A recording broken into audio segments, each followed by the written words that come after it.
Hi guys, Chris here with Super Savvy Travelers. First of all, happy Christmas and happy holidays. I know you guys are going to be madly scrolling through the real estate websites in Italy over the holidays. So I wanted to give you some brief tips on Italian real estate red flags, which, you know, as we go through these processes with our clients and that sort of thing, a few things pop up, some things that have been around for a while that I want to reiterate, and that some of the previous videos have gone over some of these things.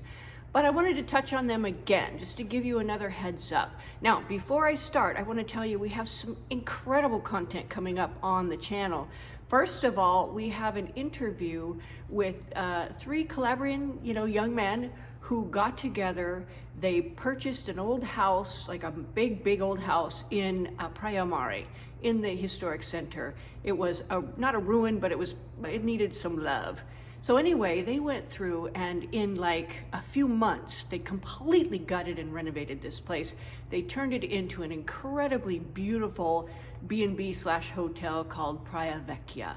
And these kids are, one of them is the son of our dear friend Giacomo. So we got to see this process from start to finish, and the video will have, pictures of befores and afters.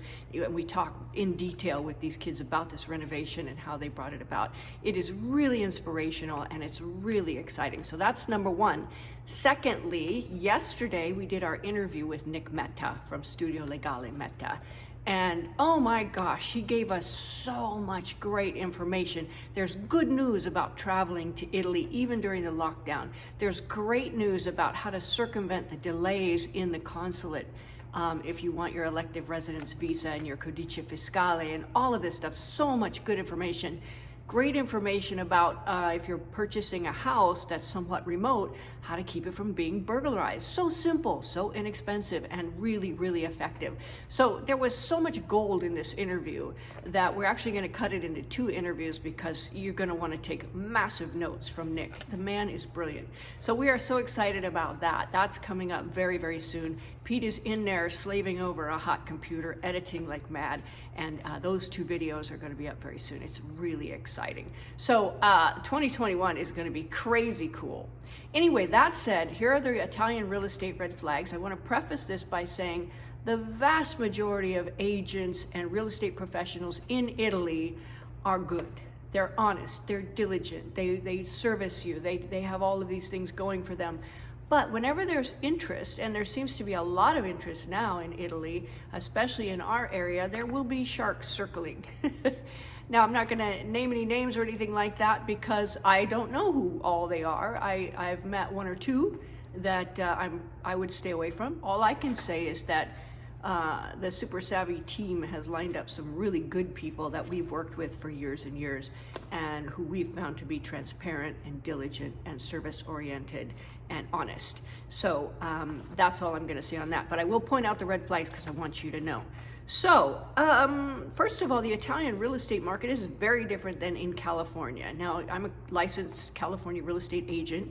I'm going through some continuing education right now to renew my license, and I'm seeing so many more things going bing, bing, bing in my head. Oh no, we gotta talk about that, First of all, disclosures. In California, your disclosures, massive, right? You got to disclose this and disclose that, and just everything. Oh my gosh, if there's a funny smell, it seems like you should disclose it. It's just really, really interesting that California has set it up so there's so many protections. I don't know what all the disclosures required are in Italy.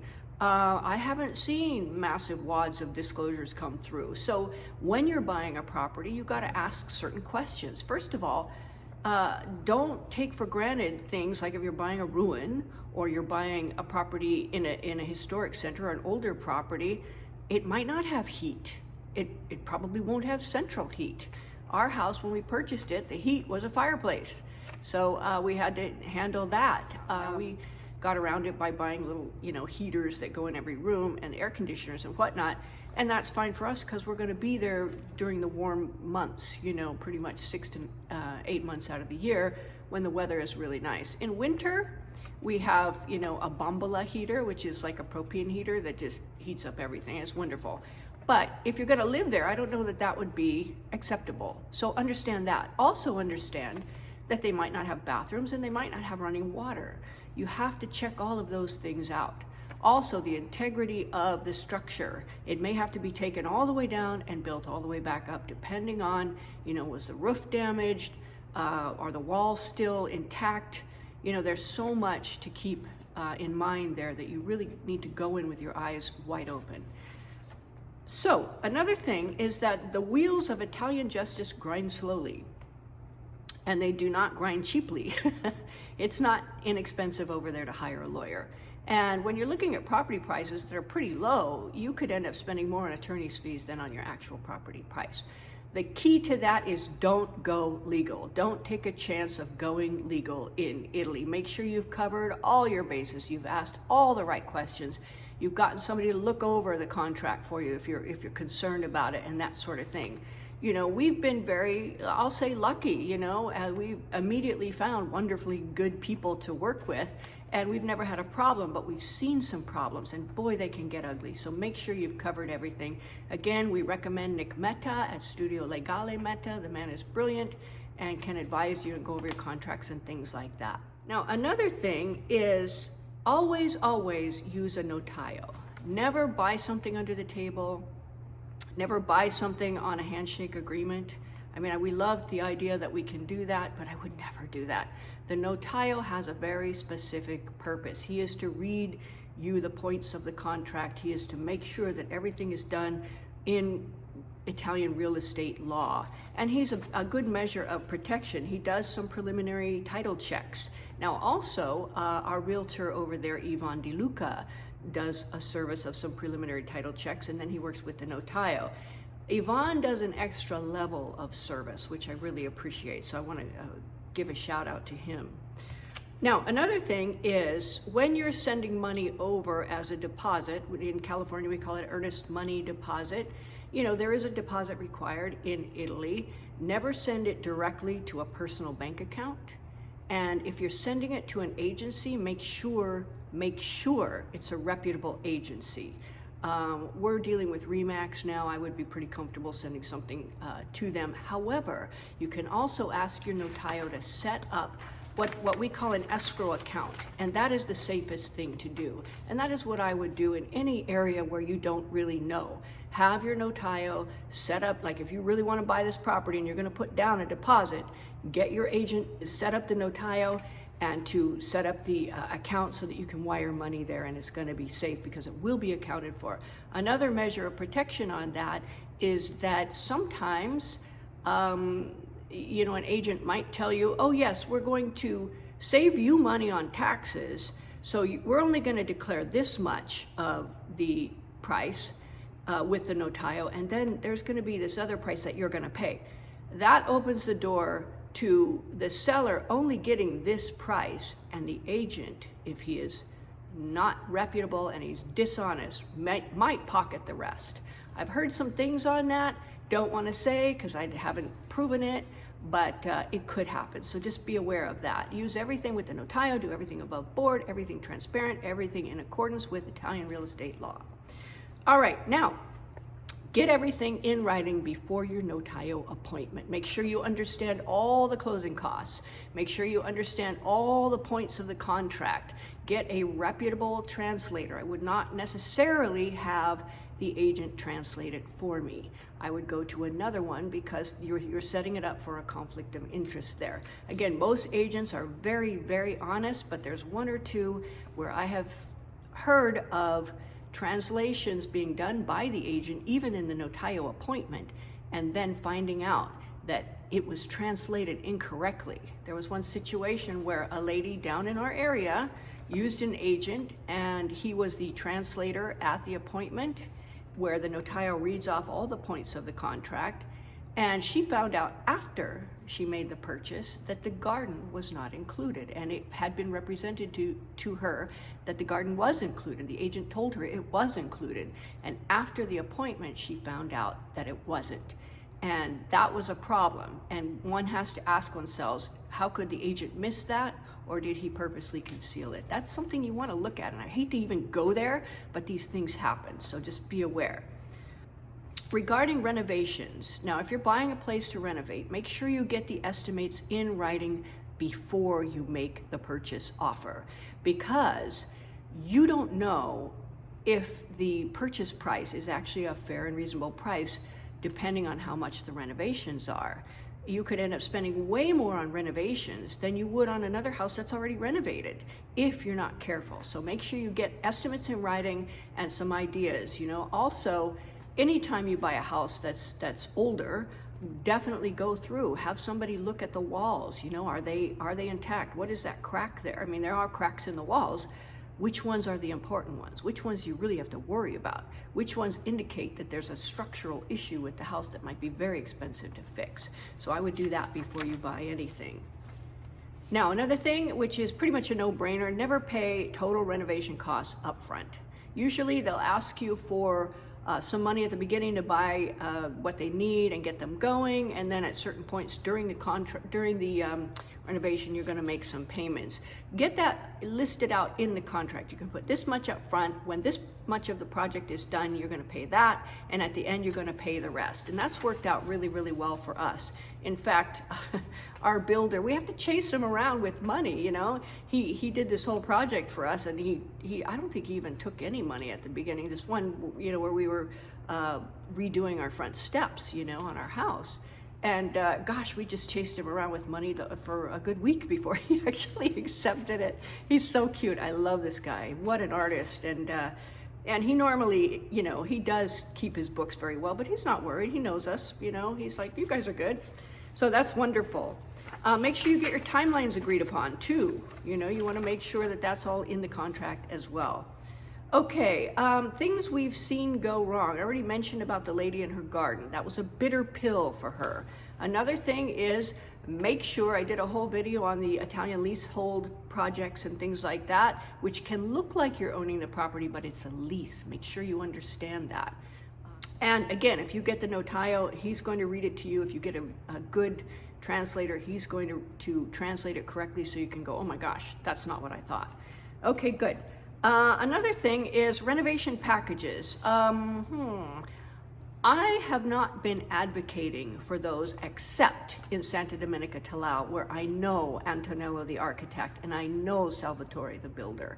And Salvatore, for every project that we've had with him, it's never gone over budget, except when they said, hey, we think you should have a roof terrace. And we said, we think so too, so we paid more. He's very, very good about coming in on price, on budget, and that sort of thing. So we feel comfortable recommending them. I will not recommend somebody I haven't worked with. I will not recommend somebody based on what they tell me. I just can't do it. There's too many things that could go wrong. So if you're going to do renovations, make sure you get, again, all that stuff done up front. Try to talk to some of the people who've had renovations done as well. With those builders and that sort of thing. In a small village, it should be very easy to find. Now, renovation packages, where the agent sells you a package, again, I've seen things go wrong. There was one guy that we knew that purchased a property, I think for around $60K. It was a ruin. He paid a lot of money for renovations, and they were completely the opposite of what he wanted. In fact, they made no sense whatsoever. His property is still on the market for less than what he paid for the whole thing, and he's losing a lot of money on it. So make sure that you are getting the renovations that you want. Make sure there's communication going back and forth. If you can, go over there and be there while they're renovating. If you can't, make sure that you get a lot of pictures and things like that. We've been pretty lucky. Not lucky, I'm going to say we've been pretty blessed. Antonello sends us pictures of our renovations. We discuss everything very, very clearly with Salvatore, but doing something remotely is going to have an extra added level of risk. Now, Pete and I are pretty easyggoing. We're like, oh yeah, that looks good. Okay, good. That's fine. Okay, good. We don't have some idea of what our dream property will look like, and we give Salvatore a lot of leeway as far as artistic touches. Another thing you want to avoid, again, is real estate agents commingling funds. And the way to avoid that is just simply send it to the Notio's escrow account. That is just the best way to go about it. Another thing you want to look at is if you're buying remotely which always adds an extra layer of complexity and risk. Just bear that in mind. There's going to be miscommunication and errors, especially when you're talking about another language, another building style, another real estate transaction style, all of this stuff. So understand that miscommunication can occur and does occur. If you're going to do anything remotely, you have to be willing to roll with the punches. Don't have an idea of exactly how this is going to be and then go over there and find out that it's not that way. If you have something that has to be exactly how you want it, don't do it until you get there. That is my best advice, because the remote thing, no matter what you do, is going to have some things that you might not like. And if you're okay with that, great, go ahead. If you're not okay with that, don't do it. So those are my real estate red flags for Italy. Again, most of the professionals, the vast majority of professionals, are really honest and good people whose one intention is to help you find your perfect property and help you renovate or do whatever, and really to make you happy. So now, once again, I want to mention that we do have real estate agents all over Italy through the Remax Corporation, and we have a liaison on the ground in Italy. His name is Emilio Bertinato. He works with Remax, and we've set it up so that he will receive all the information that I will gather from you guys. He will evaluate it. He will find the best agent in the area that you're looking, and he will refer you out. But it doesn't end there, because he's going to monitor the transaction, make sure everything's going smoothly, handle any bugs that come up.